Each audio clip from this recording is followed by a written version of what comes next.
स्वागत है आपका हमारे चैनल पे। उस वक्त की बड़ी खबर आ रही है वेस्ट बंगाल से। वेस्ट बंगाल में लग सकता है जल्द ही राष्ट्रपति शासन। देश के गृह मंत्री अमित शाह ने वेस्ट बंगाल के सांसदों से की है मुलाकात और हो रही है बड़ी मीटिंग। आपको बता दें कि जिस तरीके से वेस्ट बंगाल में लगातार लोकतंत्र का हनन हो रहा है और तमाम लोगों की जान जा रही है, और इस पूरे मामले को लेकर आज देश के गृह मंत्री अमित शाह एक बड़ी बैठक कर रहे हैं इस पूरे मामले को लेकर। और खबरें ये भी सामने आई हैं कि वेस्ट बंगाल के सांसदों ने आज ज्ञापन सौंपा है देश के गृह मंत्री अमित शाह को, और अब जल्द ही लग सकता है वेस्ट बंगाल में राष्ट्रपति शासन। इसी के साथ आपको बता दें कि भारतीय जनता पार्टी की सांसद जो कि वेस्ट बंगाल से आती है, लोकेट चटर्जी ने भी कहा है कि जिस तरीके से 2 मई के बाद यानी कि 2 मई 2021 के बाद लगातार हिंसाएं हो रही हैं वेस्ट बंगाल में, 100 से ज्यादा भारतीय जनता पार्टी के कार्यकर्ताओं को अभी तक मौत के घाट उतारा जा चुका है। बारूद के ढेर पर बैठा है वेस्ट बंगाल। आपको बताते हैं कि ये पूरा मामला क्या है और आखिरकार क्यों अमित शाह की इतनी बड़ी बैठक हो रही है सांसदों के साथ, और आखिरकार क्यों इतना ज्यादा जरूरी लग रहा है अब कि अब लग सकता है वेस्ट बंगाल में राष्ट्रपति शासन। दरअसल वेस्ट बंगाल के वीरभूमि जिले में अभी कुछ दिन पहले टीएमसी के एक कार्यकर्ता की हत्या हो गई, और उसके बाद जिस तरीके से वेस्ट बंगाल के वीरभूमि इस जिले के रहने वाले लोगों के घरों में किस तरीके से बम फेंके जा रहे हैं, और इसी बात को लेकर भारतीय जनता पार्टी के नेता प्रतिपक्ष यानी कि शुभेंदु अधिकारी ने भी गृह मंत्री अमित शाह को पत्र लिखा है और कहा है कि वेस्ट बंगाल में राष्ट्रपति शासन लगना बेहद जरूरी है, और साथ ही वेस्ट बंगाल के गृह मंत्री को इस्तीफा दे देना चाहिए। आपको बता दें, और इसी के बीच शुभेंदु अधिकारी ने कहा है कि इस कुछ ही दिनों के दौरान किस तरीके से 26 से ज्यादा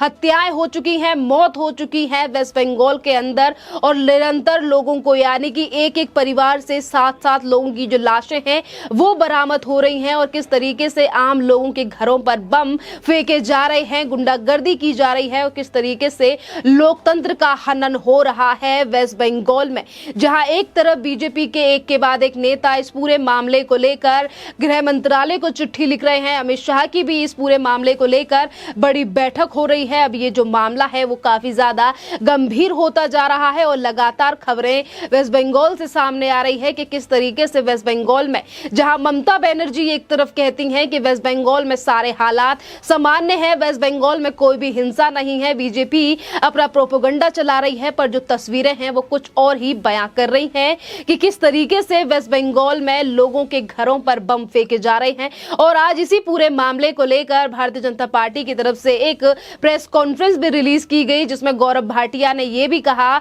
कि जहां एक तरफ क्या वेस्ट बंगाल में ममता बनर्जी जिस वेस्ट बंगाल को लेकर कहती हैं कि सुरक्षित है, यहां पर कानून की व्यवस्था और इसकी गारंटी किसके हाथ में है और किसको कानून व्यवस्था बनाए रखने की जिम्मेदारी है। क्या वेस्ट बंगाल में किसी के घर पर बम फेंकना इतना ज्यादा बहुत ज्यादा इजी बात है, आसान बात है? क्या ये कोई बड़ी गंभीर बात नहीं है ममता बनर्जी के लिए? और उसके साथ ही गौरव भाटिया ने यह भी कहा है उस पूरे मामले को लेकर, पूरे प्रकरण को लेकर भी आज सवाल उठाए गए हैं गौरव भाटिया पूरी भारतीय जनता पार्टी की तरफ से, और इस बात का उल्लेख भी किया गया है कि यह घटना किस तरीके से शुरू हुई, और इस वक्त इस घटना को लेकर खेद भी जताया गया है, और यह भी कहा गया है कि कितना ज्यादा मुश्किल है इस पूरी घटना को शब्दों में बयां करना, क्योंकि जो डेड बॉडी वेस्ट बंगाल में बरामद हो रही हैं, जिन लोगों को जिंदा जलाया जा रहा है, घरों पर बम फेंके जा रहे हैं, उसमें ज्यादातर महिलाएं हैं, और प्रशासन ने जिस तरीके से बॉडीज कवर हो रही हैं,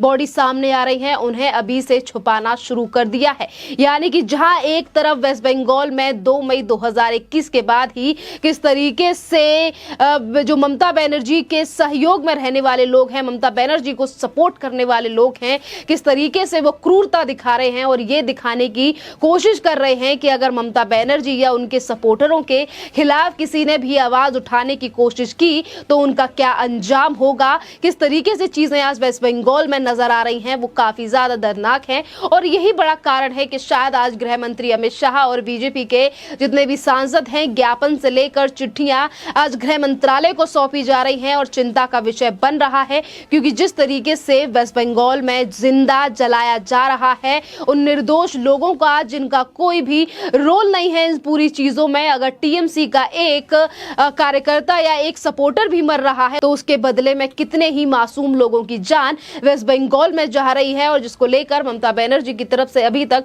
कोई भी बयान सामने नहीं आया है। इससे पहले हम आपको ये भी बता दें कि ये पहली बार नहीं है वेस्ट बंगाल में जब लोगों को जिंदा जलाया जा रहा है, मासूम लोगों को मौत के घाट उतारा जा रहा है। और इस बात का जिक्र बीजेपी के सांसद पहले ही कर चुके हैं। उन्होंने भी इस बात का जिक्र किया है कि ये पहली बार नहीं है कि वेस्ट बंगाल में इस तरीके से लोगों की हत्याएं हो रही हैं, लोगों को मारा जा रहा है, क्योंकि ये मंजर तो 2021 2 मई के बाद से ही शुरू हो गया था। जो खूनी खेला ममता बनर्जी के कार्यकर्ताओं के द्वारा खेला गया, लोगों के द्वारा खेला गया, वो आज तक जारी है। आपको बता दें कि जिस वक्त पर 2 मई 2021 को रिजल्ट निकलकर सामने आया था, ममता बनर्जी फिर से एक बार वेस्ट बंगाल की मुख्यमंत्री चुनकर सामने आ गई थी। बेशक वो हार गई थी नंदीग्राम से, पर उसके बावजूद भी जिस तरीके से मंजर वेस्ट बंगाल में देखने के लिए मिला और कितने ही भारतीय जनता पार्टी के कार्यकर्ताओं के घरों में आग लगा दी गई, कुछ लोगों को पेट से टांग दिया गया, उनको फांसी लगा दी गई, 60 साल की जो महिलाएं थी उनके साथ रेप कर उनको मौत के घाट तक उतार दिया गया। और अभी तक कोई नहीं भूला है कि किस तरीके से शोभा मजूमदार, जो कि एक बुजुर्ग महिला थी, और उन्हें किस तरीके से टीएमसी के गुंडों ने पीट कर उन्हें जान से मार दिया था। और आज भी वो बर्बरता वेस्ट बंगाल में कम होती हुई नजर नहीं आ रही है। वहीं अगर वहां के राज्यपाल भी सवाल उठाते हैं तो उसको लेकर भी ममता बनर्जी हमेशा इसी बात का करार देती हैं, और वो हमेशा इसी बात को कहती हैं कि प्रोपेगेंडा फैलाया जा रहा है वेस्ट बंगाल को लेकर। पर आज जो हकीकत है वो आज जनता के सामने आ रही है, क्योंकि जो वेस्ट बंगाल की वीडियोस हैं वो लगातार सोशल मीडिया पर वायरल हो रही हैं। और रही बात शुभेंदु अधिकारी की, जो कभी ममता बनर्जी के राइट हैंड हुआ करते थे, आज वही किस तरीके से बता रहे हैं कि अभी तक ज्यादा हफ्ते नहीं हुए हैं, पिछले एक हफ्ते में 26 से ज्यादा लोगों की मौत हो चुकी है, हत्या हो चुकी है। वेस्ट बंगाल में बम्बों को फेंका जा रहा है मासूम लोगों के घर पर। अगर हम बात भी यहाँ पे शुभेंदु अधिकारी की करें, जो कि कभी ममता बनर्जी के राइट हैंड हुआ करते थे, इससे पहले जब 2 मई को भी हिंसा हुई थी वेस्ट बंगाल में, जिस तरीके से रिजल्ट के बाद तमाम लोगों को मौत के घाट उतार दिया गया था, उस वक्त पर भी ममता बनर्जी के जो चुनावी एजेंट थे शेख सूफियाना, उसको लेकर बड़ा खुलासा किया था शुभेंदु अधिकारी ने, और कहा था कि इस पूरी साजिश के पीछे और जितने भी लोगों को मौत के घाट उतारा गया उसके पीछे भी शेख सूफियाना का हाथ था, यानी कि ममता बनर्जी के ही कार्यकर्ता किस तरीके से वेस्ट बंगाल में तमाम लोगों को मौत के घाट उतार रहे हैं, जिसको लेकर बात सामने भी आई। और इस पूरे मामले को लेकर सीबीआई की जांच भी बैठी, और अभी भी कमेटी जो है वो जो सीबीआई की टीम है उस पूरे मामले को लेकर जांच कर रही है। बात अगर वीरभूम की बात करें, जिस तरीके से तमाम लोगों को उनके घरों पर बम फेंके जा रहे हैं, लोगों की लाशें बरामद की जा रही हैं, इसको लेकर भी बीजेपी की तरफ से अब लगातार मांग उठ रही है। बीजेपी के जो सांसद हैं वो कह रहे हैं कि इस पूरे मामले की जांच होनी चाहिए, सीबीआई या सीआईडी पूरे इस मामले की जांच करे और बताए कि आखिरकार क्या सच्चाई है और किस तरीके से हत्याएं हो रही हैं वेस्ट बंगाल में। बहरहाल देखना अब अहम ये होगा, क्योंकि लगातार आज जो जनता का आक्रोश है वो भी इस पूरी घटना को लेकर बढ़ता जा रहा है, और लोगों का भी यही कहना है कि केंद्र सरकार को इस पूरे मामले को लेकर जल्दी से जल्दी हस्तक्षेप करना चाहिए और वेस्ट बंगाल में लगा देना चाहिए राष्ट्रपति शासन, वरना देर नहीं लगेगी वेस्ट बंगाल को कश्मीर बनने में। क्योंकि जो 1990 में कश्मीरी हिंदुओं के साथ हुआ था, वही चीजें आज होती हुई वेस्ट बंगाल में